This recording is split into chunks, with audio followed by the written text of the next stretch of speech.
Imagine spending weeks working on something. You finally show it to someone and they say, I don't think this is very good.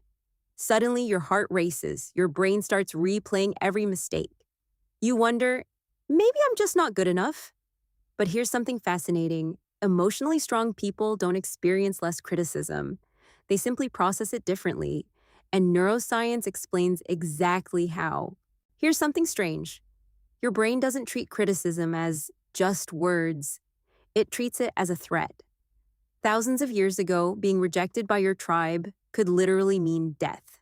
So your brain evolved to protect you from social rejection. Modern brain imaging studies show that social rejection activates many of the same neural networks involved in physical pain. That's why one sentence can ruin an entire day. Imagine receiving 9 glowing reviews on a project. But the moment one person leaves a harsh critique, your brain glues itself to it. That's called the negativity bias. Your brain naturally gives more attention to potential threats than positive information. It's not because you're weak, it's because your brain is trying to keep you safe. But there's a problem.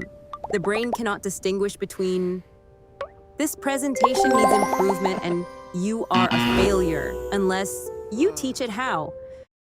Quick question. When was the last time criticism stayed in your head? That's your brain replaying a perceived threat. Let's stop that loop. Emotionally strong people don't have thicker skin. They have better mental filters. Here's the framework. Step 1, pause.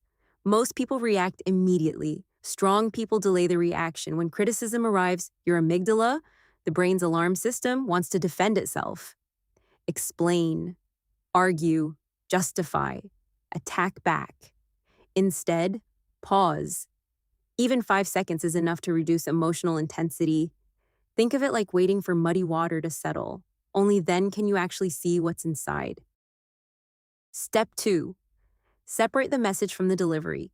Not every critic is kind. Some people communicate poorly, some are frustrated, some project their own insecurities. But here's the question.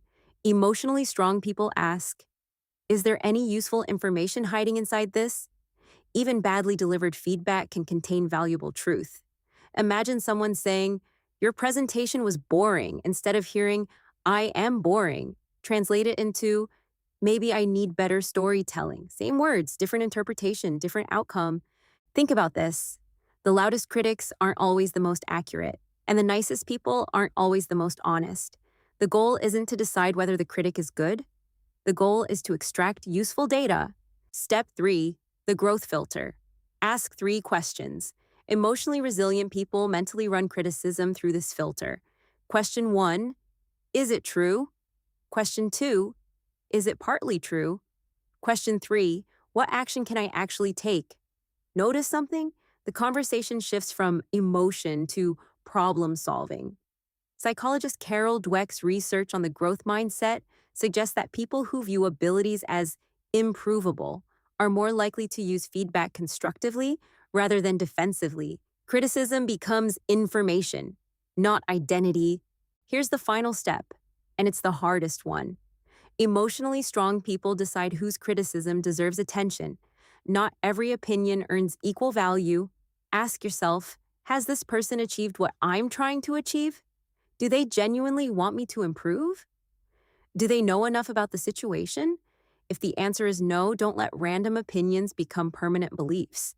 Constructive criticism helps you grow. Chronic negativity only drains your energy. Wisdom isn't accepting every opinion. It's knowing which opinions deserve influence.